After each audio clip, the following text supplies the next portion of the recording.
Don't know what you believe just because you got that TDS. You've tested positive.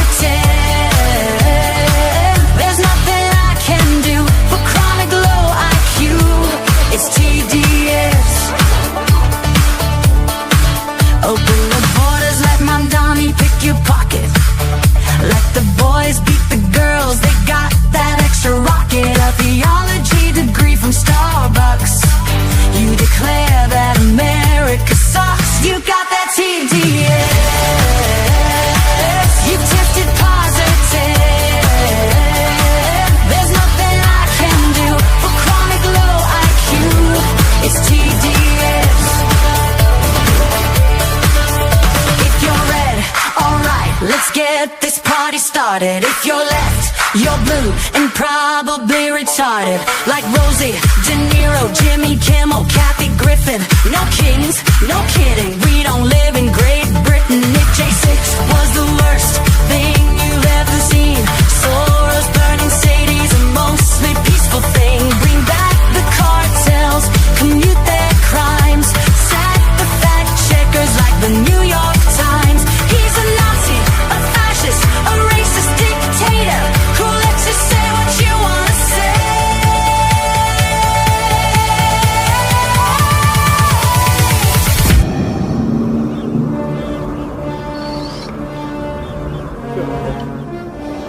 Luke, I am your daddy.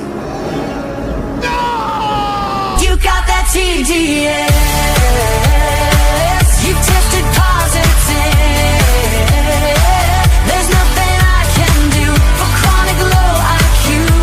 It's TDS.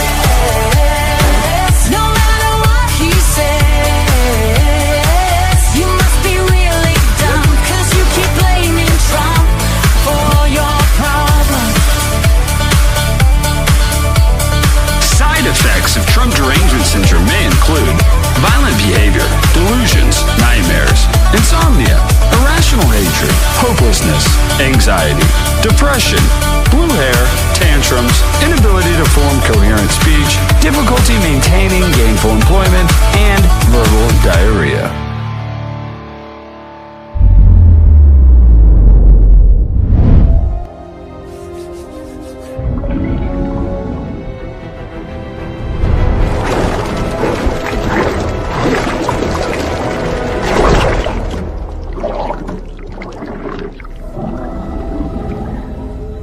There's no cure in sight.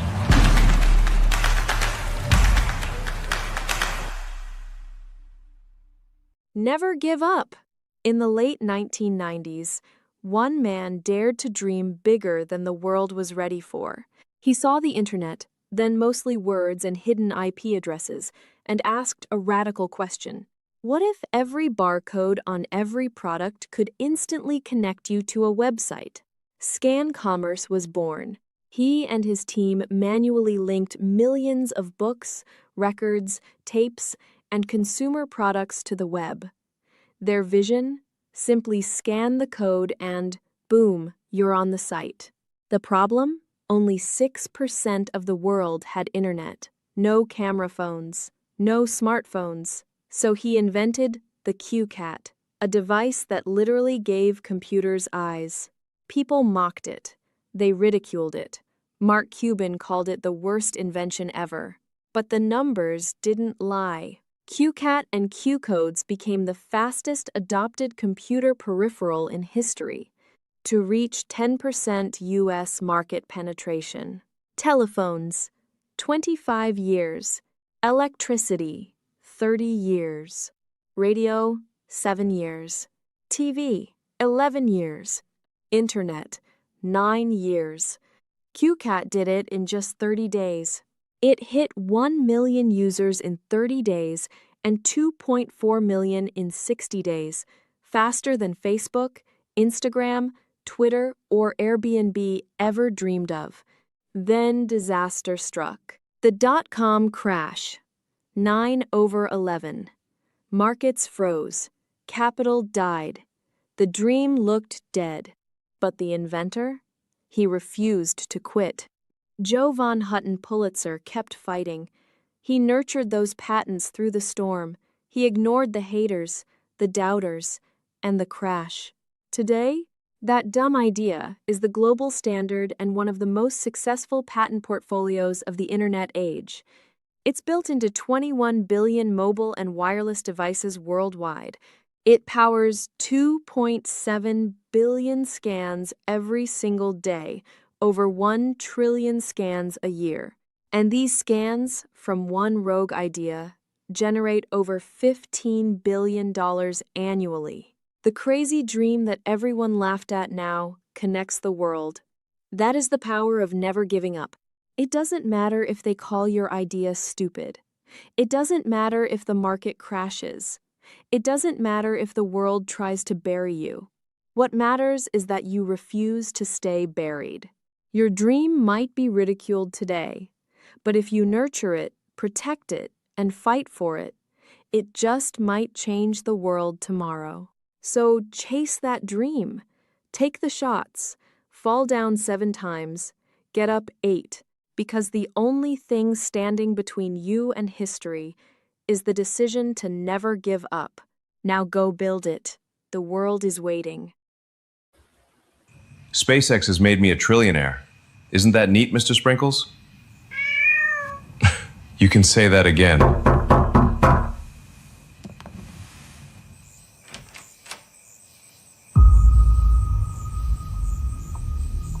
Do you need something? I hear you have $1 trillion. Yes, I am a trillionaire, but I don't actually have $1 trillion. I want it! There's no money here. Give it to me!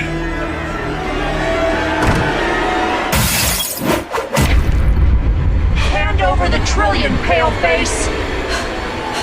Come back with my money!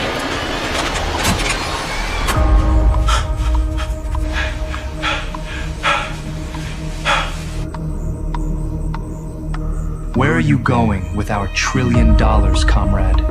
I keep telling you, there is no money. He's hiding it! I bet he swallowed it! Let's cut him open and take it! I don't have $1 trillion. All that wealth is in my rocket company. He said the $1 trillion is in his rocket. Let's go get it!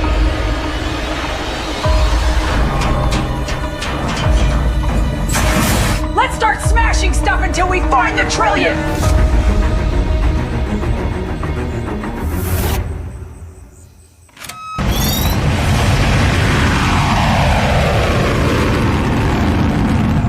Good thinking there, Mr. Sprinkles.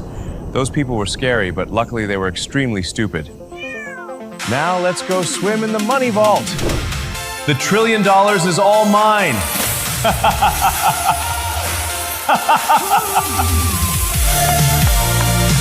You left your name on my phone.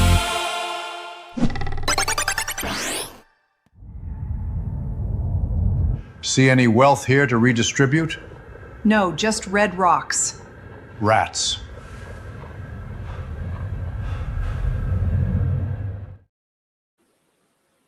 Rennie Good was a gifted soul, a writer and a poet and a mother, wow. She tried to hit an agent with her car, oh no! Pop, motherfucker, now she's gone! Yeah, yeah, yeah! Being a fucking liberal is a mental disease. Blue-haired and fuckables with the septum ring. You are not a hero, you're a fucking disease! You fuck around and find out it's what it is!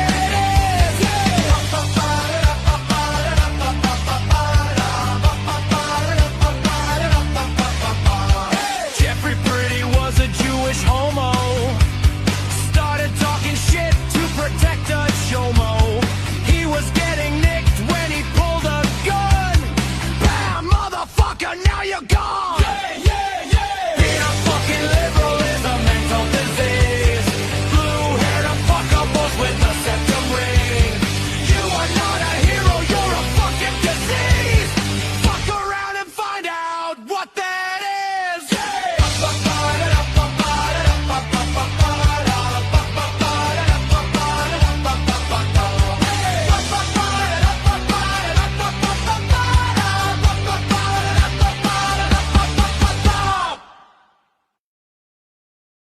Hey guys, how's it going? Welcome to the program. We're going to do a special presentation. We're going to do just a little bit of history.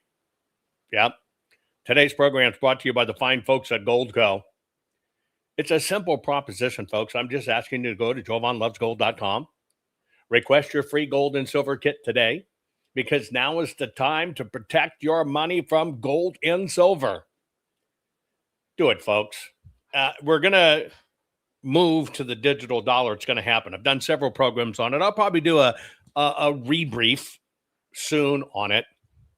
But that's part of the crap that's going on in this culture, race, and American politics, CRAP. But here's what we're going to do today. We're going to take a flashback as we're approaching the 250th birthday of the United States of America. We're going to talk about the unsung heroes of 1776. Some of them may surprise you. It's going to be an interesting journey and an interesting ride. I'll give you a few minutes to get family and friends involved, and we'll get started right after this. On Election Day 2026, insurgent candidate Spencer Pratt looked like he might flip Los Angeles to the Republicans, edging out socialist candidate Nydia Rahman, setting up a runoff between former communist turned Democrat incumbent Karen Bass and the Republican Pratt. But then something strange happened.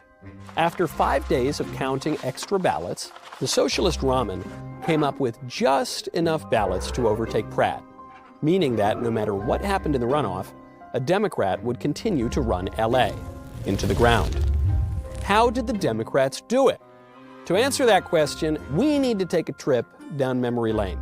The Democratic Party was founded in 1828. Shortly thereafter, party apparatuses such as Tammany Hall institutionalized election theft by stuffing ballot boxes, repeat voting, casting ballots for dead people, bribery, intimidation, absentee ballots, ballot harvesting, and importing voters from outside areas. An audit of a New York City election in 1868, for example, found that 16% of all votes cast were fraudulent, cooked up by Democrats in Tammany Hall. In 1948, Lyndon Johnson infamously stole a Texas Senate seat thanks to the drop of 202 late votes in ballot box 13, giving LBJ an 87-vote victory. That brazen election theft made it all the way up to the Supreme Court, which ultimately didn't want to get involved and washed its hands of the matter. As a result, LBJ went on to become vice president and then president of the United States. In 1994, Democrats tried to steal a state Senate seat in Pennsylvania. On Election Day, Republican Bruce Marks led Democrat William Stinson by over 500 votes. But the absentee ballots curiously went overwhelmingly for the Democrat, giving Stinson just enough votes to win overall. In that case, happily, a federal judge found that Philadelphia election officials had illegally delivered hundreds of absentee ballot packets directly to the Democrats, who in turn collected votes from people who were ineligible to cast votes when they weren't forging the votes outright. Democrats ran precisely the same absentee ballot playbook in 2003 in the East Chicago, Indiana mayor's race, fraud we know about only because the Indiana Supreme Court decided to get involved, ordering a new election, which the Democrat fraudster happily lost. Democrats' reliance on absentee ballot harvesting became so widespread, especially in states such as Illinois, Arkansas, and Georgia, that the 1982 Illinois elections resulted in 62 indictments and 58 convictions for election fraud, involving not only campaign workers, but precinct captains and election officials. In Chicago alone, a grand jury found that 100,000 fraudulent votes had been cast. But Chicago had already been a central hub of Democrat election theft for decades, most infamously exemplified by the 1960 presidential election, in which Robert Dallek, a biographer of both John F. Kennedy and Richard Nixon, concluded that Democrats, quote, probably stole Illinois from Nixon. In 2020, Democrat politicians infamously changed voter laws throughout the United States to increase absentee ballots and insecure ballot drop boxes, in some cases, such as Pennsylvania, in violation of the state constitution. Despite claims of perfectly secure elections, hundreds of Democrats over American history have been convicted over election fraud, and those convictions represent only a small percentage of cases, which represent only a small percentage of allegations of voter fraud widely acknowledged by historians and really by anyone with eyes. In Los Angeles, we see the same old story.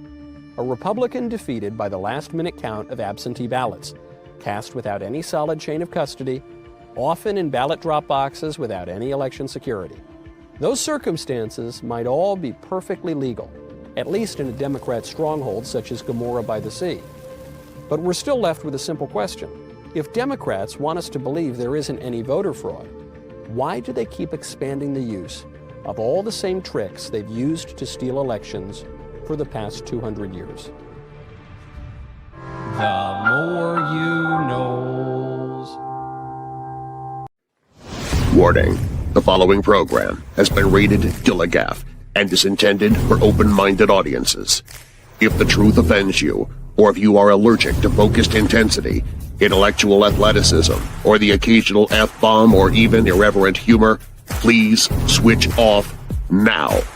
If your delicate sensibilities need to be worried about or addressed, might we recommend the Underwater Basket Weaving channel to you? Otherwise, sit back, enjoy the wisdom, insight, and wicked sense of humor. Cut the crap. How many times a day do you want to say that to politicians? The elite, the loony liberals, the fake news media, and the gender-confused, emotional socialist snowflake crowd. Cut the crap is your secret weapon for fighting for our freedoms and our great republic. It all begins with a massive mental enema, freeing you from the toxic news and politically correct views, which constipate your consciousness with stinking thinking. Your host, Jovan Hutton Pulitzer. He's known for calling out politicians and telling them to cut the crap. You've seen him on virtually every television network and listened to him on Coast to Coast Radio. And now he's here to help you learn to fight for America. Culture, race, and American politics. They all have one thing in common. They all need to cut the crap. Now, here's your host, Jovan Hutton Pulitzer.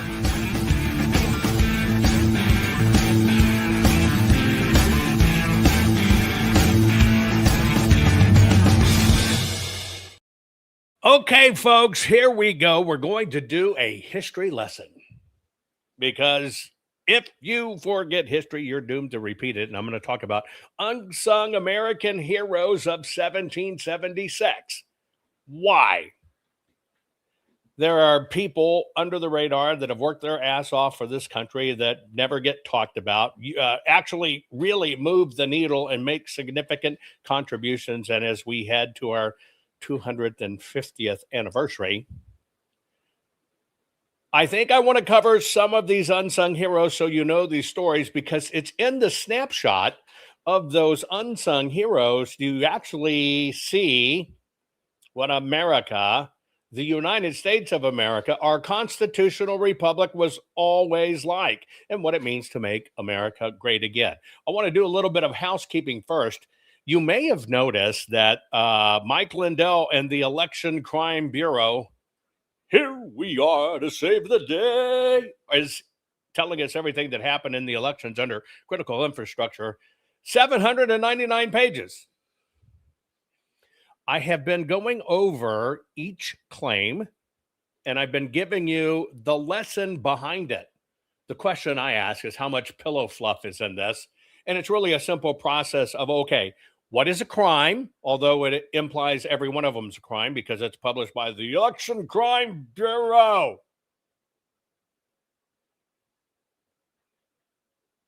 So I break them down one by one.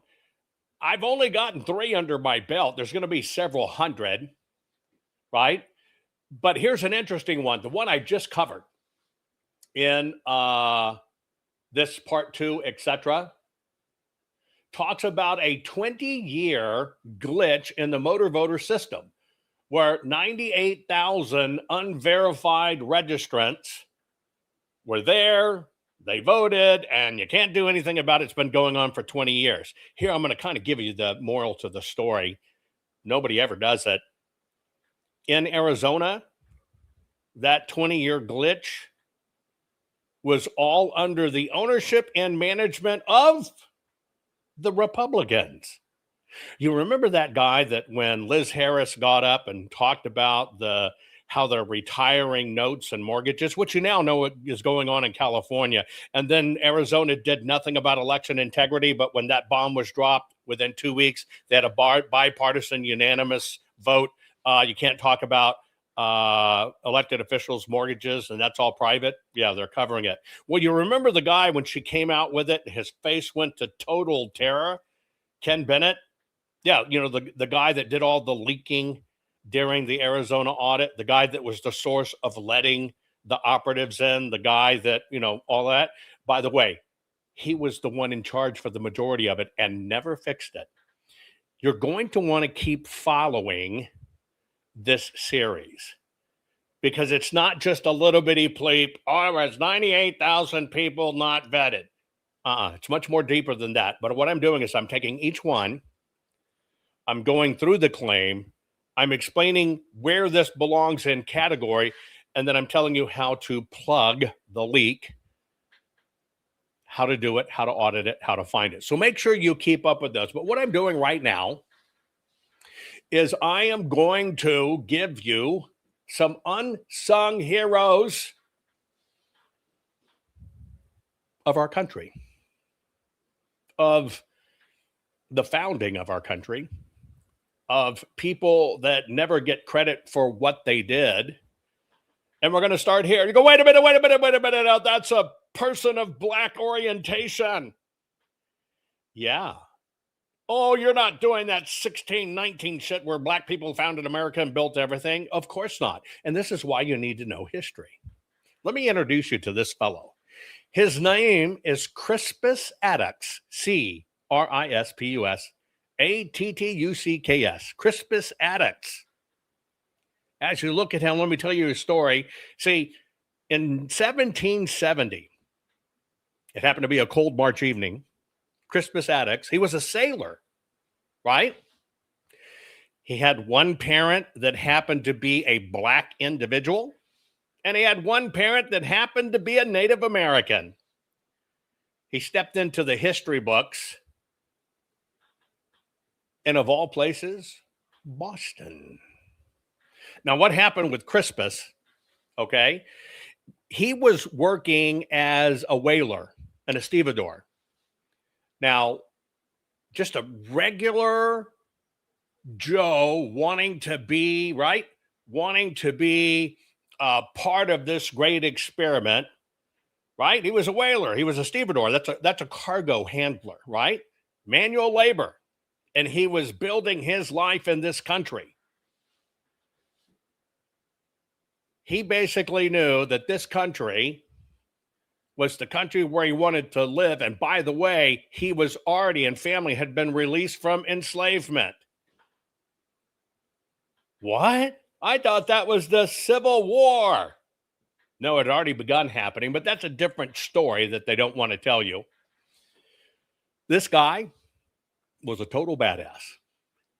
And so what happened is when the British soldiers clashed with an angry crowd who was protesting taxes and the British occupation, he led the charge. He was the person, the leader that led down front and center for these protests. And he was the first one to be shot and cut down. This is a martyr of the American Revolution. When this fellow, who knew what it was to work, knew that slavery was something from the old world, something Africans were doing to Africans, and in America, the colonies, was his destiny to ultimately be free, he fought for it. He is just as famous as Paul Revere. This is some of the people that ignited the revolution, a black American who said, "This is my country. I don't want to be ruled." He led, he practiced what he preached, and he got killed.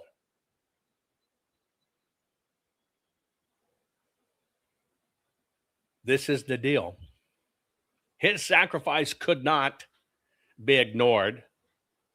Now, at one time, At one time, abolitionists elevated his memory, right, to highlight Black contributions to the fight for liberty and the push for our country, but they stopped doing it.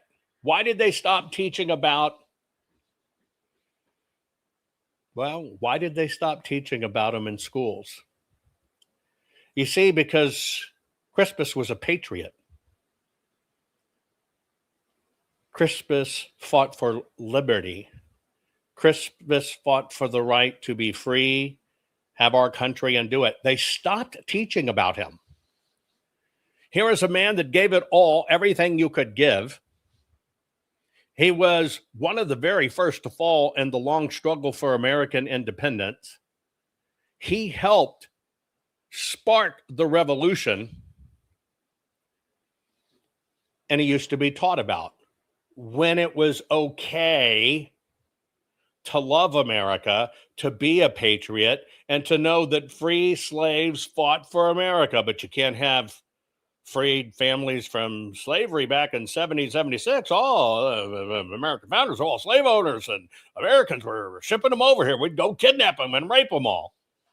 This is the type of bullshit that history hides from everyone. And this is why many times you need to understand what history applies here, because it is true, history is written by the victors. Have you ever heard of Nancy Hart? Didn't she play a mean guitar? Isn't that her? Oh, that's Nancy Wilson. What is it? Of Hart. Well, let's talk about Nancy Hart. You might not have heard this one. She's from Georgia.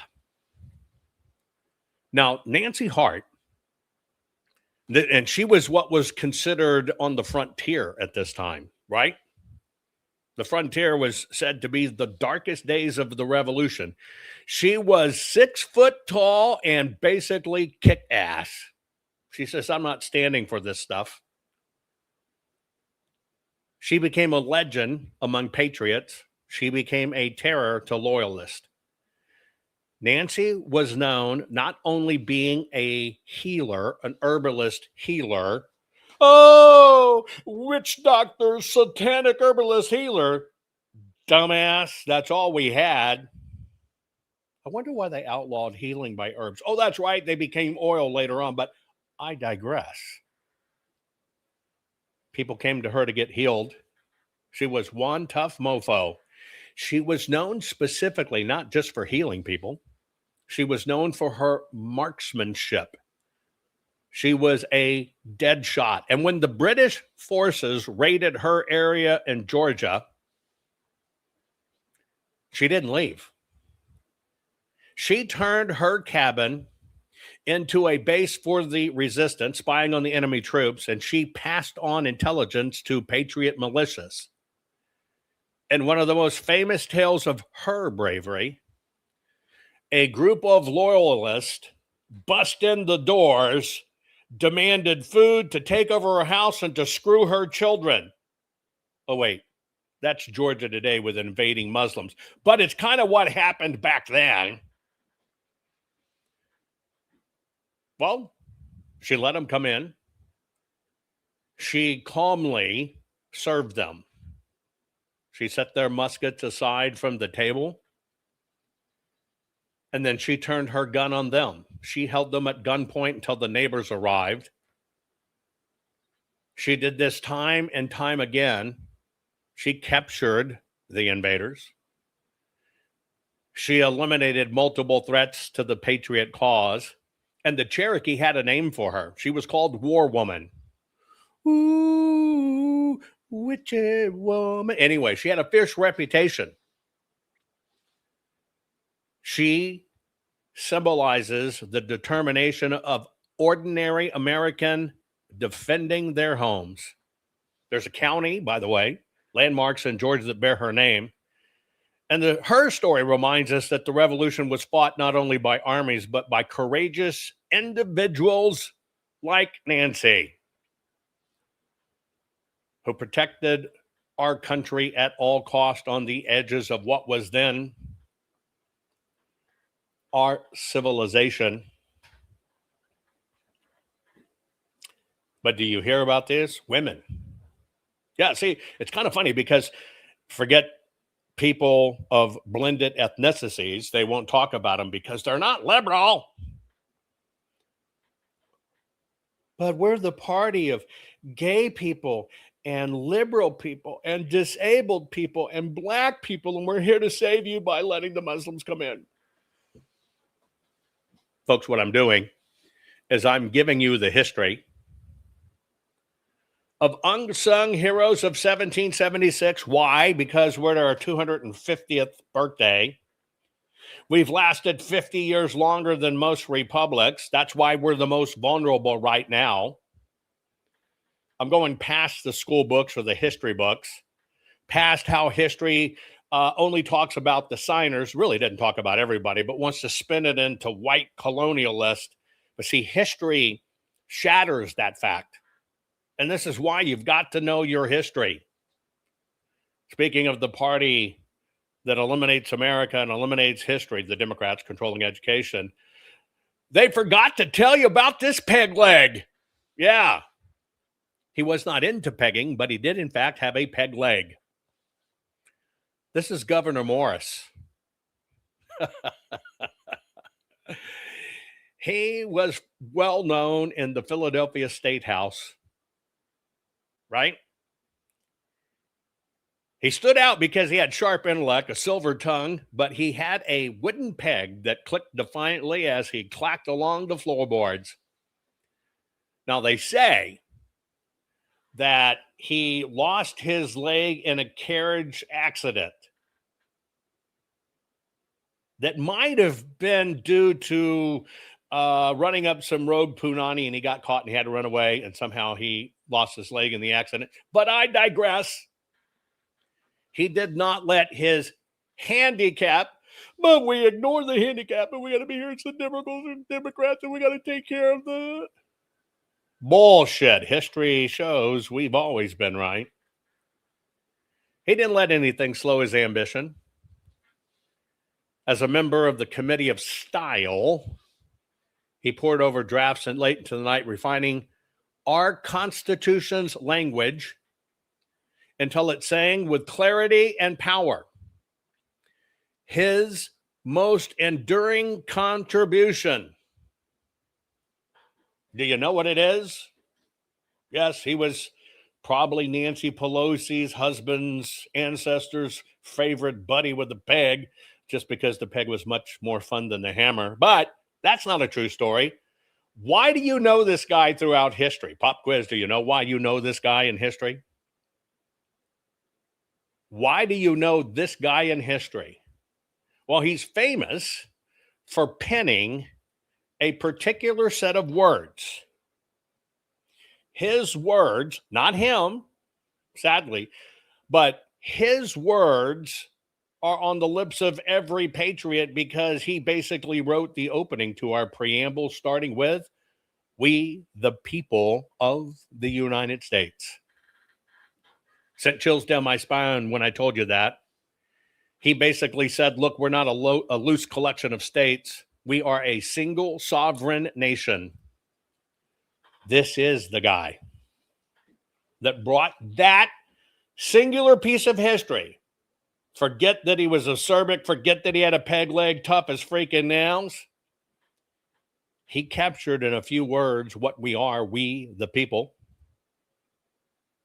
of the United States. He was said to be mischievous. He was a New Yorker, by the way. And he was the dreaded, don't tell liberals, nationalist for our Constitution, our constitutional republic together. He spoke out about a lot of things. You know why they don't cover him? Because one of his most passionate topics was back in the late 1700s that we have to make sure we are not infected with this barbaric slavery. Do not allow it here. Get rid of it. Oh, that's why That's why you don't learn about that guy in the 1700s. Now, it's funny that he was the committee for style because this guy had style. He was known for being a flashy dresser. He lived extravagantly. He loved debate. He would face anybody fearlessly. But what he's known for is he proved his pen is mightier than any sword. His elegant phrasing transformed the patchwork of compromises that we had to do to get out from under England into a foundational document that still governs us to this day. His legacy really is the penman of the Constitution. He literally is one of the revolution's most elegant, untold triumphs. I pegged him for a great guy. Even in his later years as a diplomat and a senator, Governor Morris carried the fire of 1776. He never gave it up. He risked his whole fortune and reputation early in the war. And at the convention, he fought for a vision of unity that others feared, bringing us all together. His wooden leg became a symbol of resilience. And like the nation he helped build through his words, Morris ensured that future generations would not inherit just independence, but a framework, another set of his words, of a more perfect union. He couldn't fight because of his leg, but I tell you what, this dude shaped America's identity so profoundly in ink rather than blood. But you can't hear about him because in the 1700s, he said, thank God we're getting rid of slavery. Now you see why they eliminated him from history? This is why you have to study history.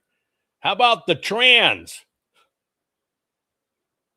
You mean the Transcontinental Railroad? No, I mean the trans of what you would call it now. Somebody who was really a woman that passed for a dude that didn't want to be called a dude. Oh, you probably didn't know this one. Her name is Deborah Sampson, like Samson and Delilah. She was from Plimpton, Massachusetts.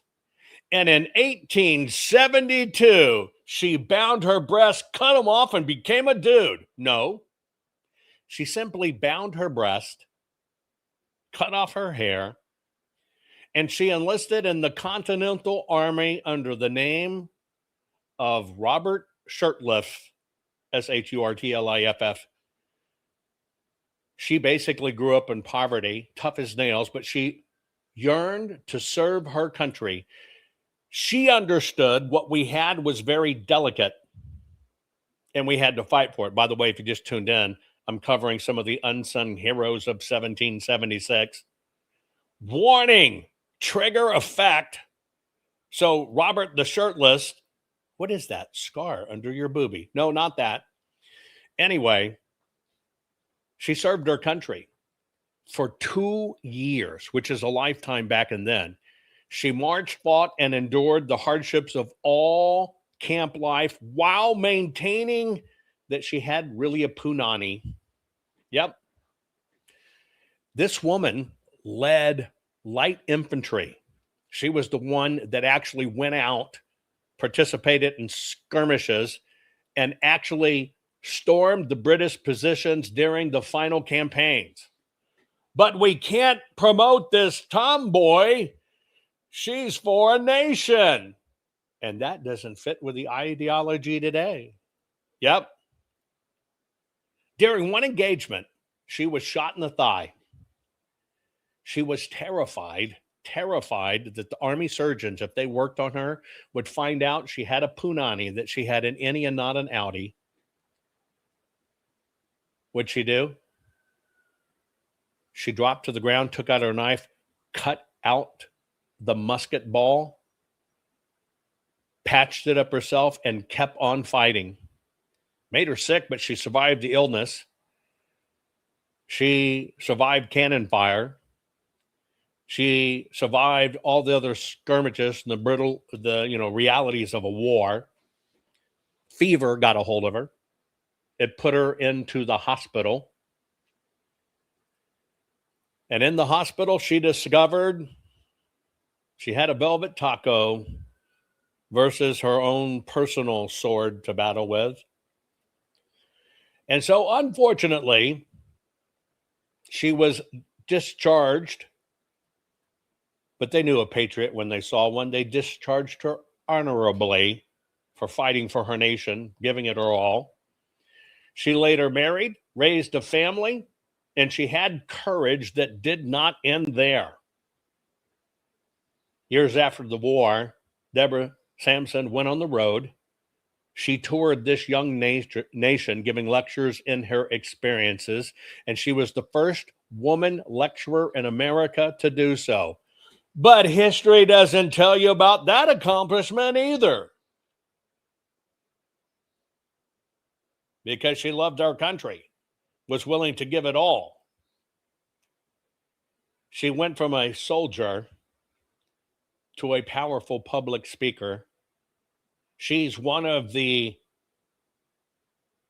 hidden contributions of the women in the fight for American independence. You're getting adrift in these stories. This is why you never hear about a lot of the heroes. And back then, you know what the rallying cry of the English was? To show you history repeats itself? This is true. You know what they said? Can you guess? It's the Jews. Well, here's a little bit of history most people don't know. Chaim Solomon, a Polish Jewish immigrant who arrived in New York in 1775. What? The Jews? And he was so happy to be here. He immediately started embracing the patriot cause. He was a skilled broker and negotiator, fluent in multiple languages. He joined the Sons of Liberty. Oh my God, not an immigrant who assimilated into America to become an American and benefit America. It's the Jews. What was he skilled at? He was masterfully skilled at financial networks. And because he was doing business back and forth, it's the Jews, the moneylenders, the Jews. What he did is he was able to smuggle messages back and forth, getting funds for the American Revolution. He got caught. He was arrested by the British, turned in by a loyalist person, and refused to be American because I like tyrannical rule of the business of the British, and I'm local to them guys, and they know what's better for me. And oh my God, I'm going to tell on him. And so tell on him they did. He got caught. He got arrested as a spy by the British. He was imprisoned under brutal conditions, but he escaped. And he made his way to Philadelphia. This is where he even became more indispensable to the war effort. He began to work during the Revolution as for the superintendent of finance, which was Robert Morris. Our forces were getting their asses kicked. It was Solomon who worked the miracles when the Continental Army was bankrupt. It's the Jews who came to the rescue of our country and Americans and funneled as much money as they could because they trusted their fellow Jewish person that this is the country to back. And what did he do? The money poured in. Some say it was miracles because the Continental Congress was bankrupt. He negotiated loans, right? He negotiated loans. And this is very funny, right? Let me see something real quick. I got to ask a question.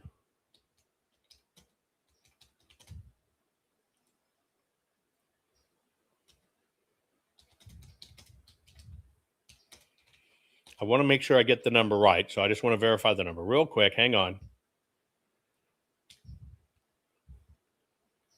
Bear with me. My fat fingers, but they're very long.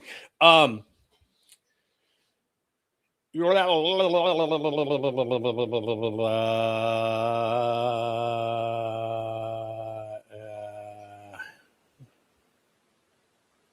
on.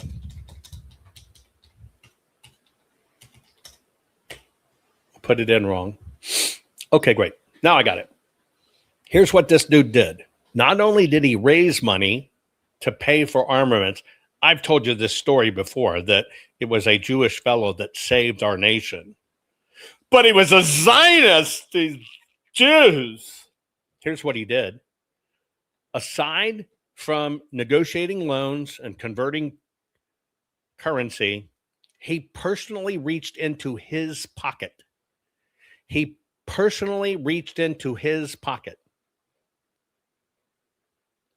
Our Continental Army needed $650,000 at the time to keep Washington's army fed, clothed, and armed. He reached into his pocket and gave up that $650,000,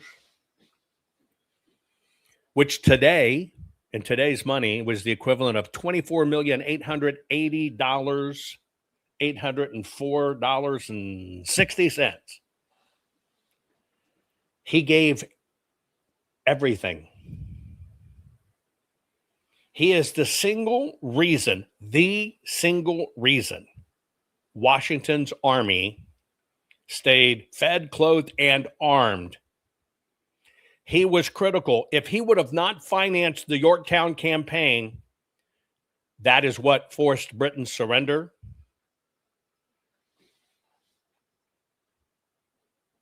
We wouldn't be here. But sadly, despite his heroic contributions, he got no public recognition. He died in 1785 penniless, because even then people said, ooh, the Jews. It comes two ways if you're Jewish. It's the Jews. They own and control everything. Money. Thank God for Jewish money, or our great nation wouldn't be here. That's why it pisses me off when I see people do that stuff. But he did it because he knew, as I say, I think we're the new temple, United States of America. And that's why evil fights it so big. But he didn't get his cred because he was Jewish. The loans he did to the country went unpaid. See, his championship of why to do it was religious liberty. Since our country was founded on religious liberty, where, you know how it works out now. You can't say you're a Christian and you've got to honor Muslims. What? Yeah. How far we've fallen. He knew that the reason this country would succeed because you could have religious freedom. In the countries where he was, if you had a synagogue, anything of Jewish study, you were banned, you were run out, you were this, you were the Christ killers. Although nobody was ever named Christ. And so that's something else you kind of have to reconcile, but that's it. He basically said, in this country, it does not matter that I am a Jew. And this shows that, our war wasn't won by muskets alone. It was the undying support of hardcore, fully integrated immigrants that came here to live the life that God promised everyone.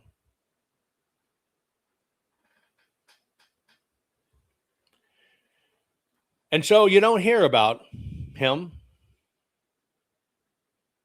You don't hear about him. And why? Because he's not considered a founding father, but he is absolutely, undeniably the funding father.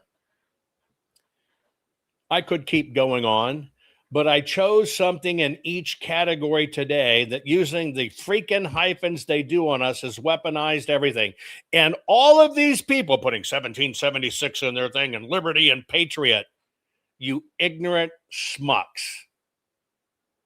The only reason you can put 1776 in it, and we're celebrating our 250th anniversary as a country, is because a Jew decided to become an American, knew that we were the great experiment where it all works, and you got to have religious freedom, and religion doesn't matter. You get to practice it freely. It's called free will. He stepped up as the funding father. So here in 2026, you can bitch and moan on your podcast as ignorant fools. It's the Jews.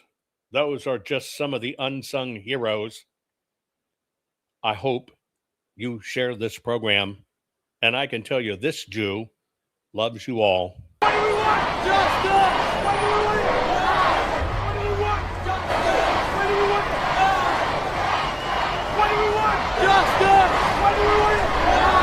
What do we want? Justice!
Rennie Good was a gifted soul, a writer and a poet and a mother, wow. She tried to hit an agent with her car, oh no! Pop motherfucker, now she's gone! Yeah, yeah, yeah! Being a fucking liberal is a mental disease.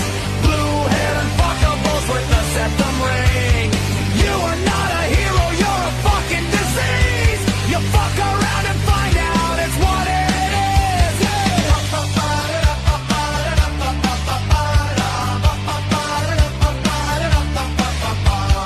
Jeffrey Pretty was a Jewish homo. Started talking shit to protect a show.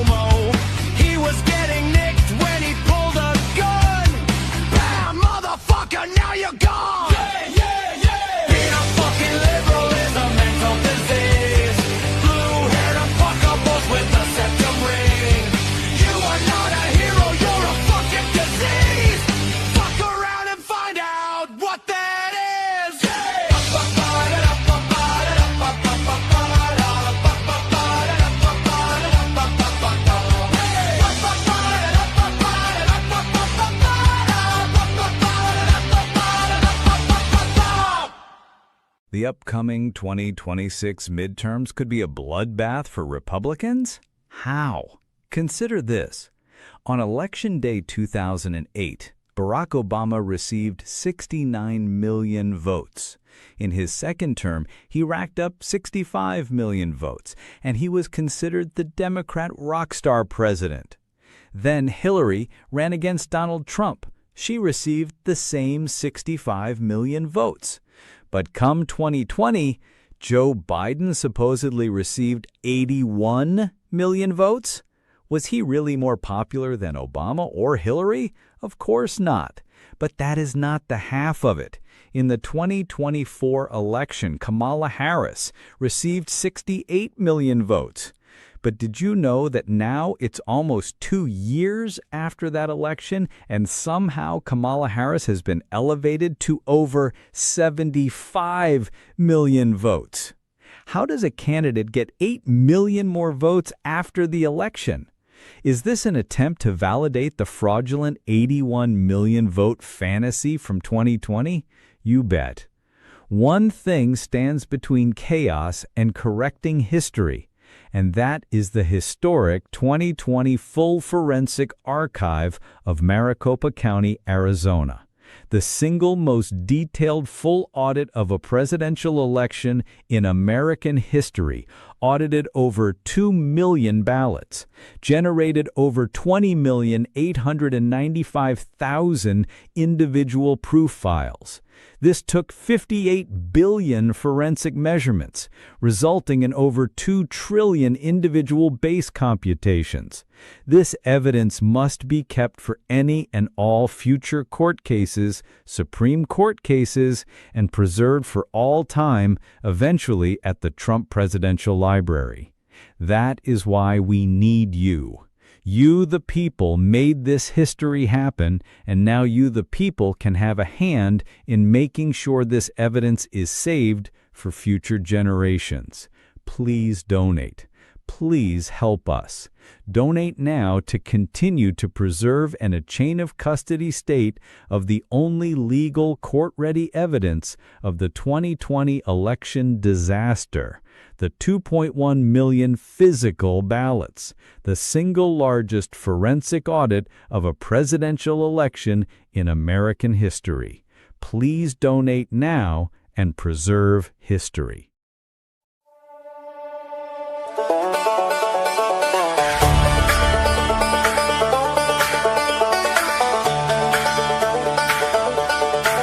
I'm not a doctor, but I play one on TV.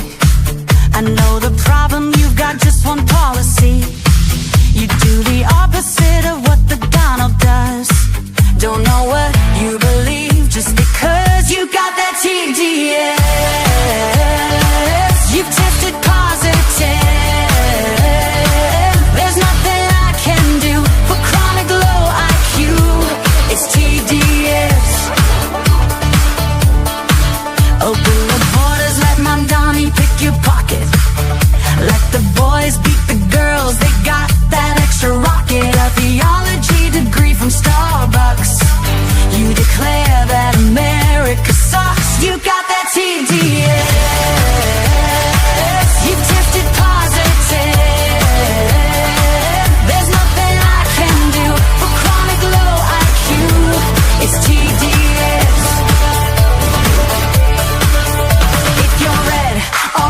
Let's get this party started. If you're left, you're blue and probably retarded. Like Rosie, De Niro, Jimmy Kimmel, Kathy Griffin.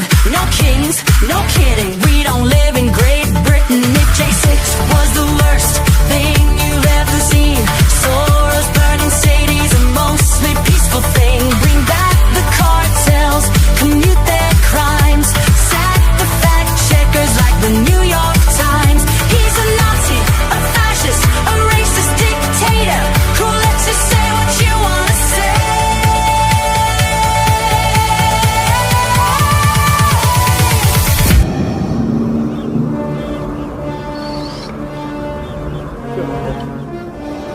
Luke, I am your daddy. You got that TDS. You tested positive.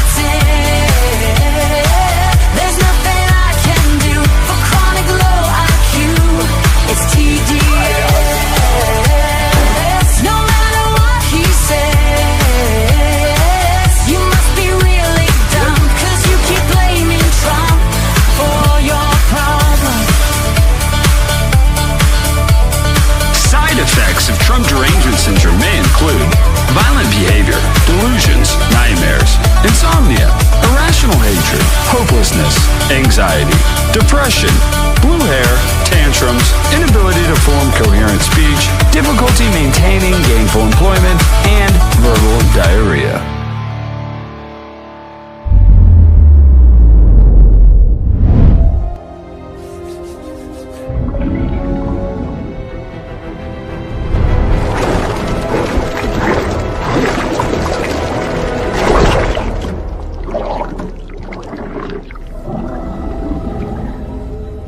There's no cure in sight.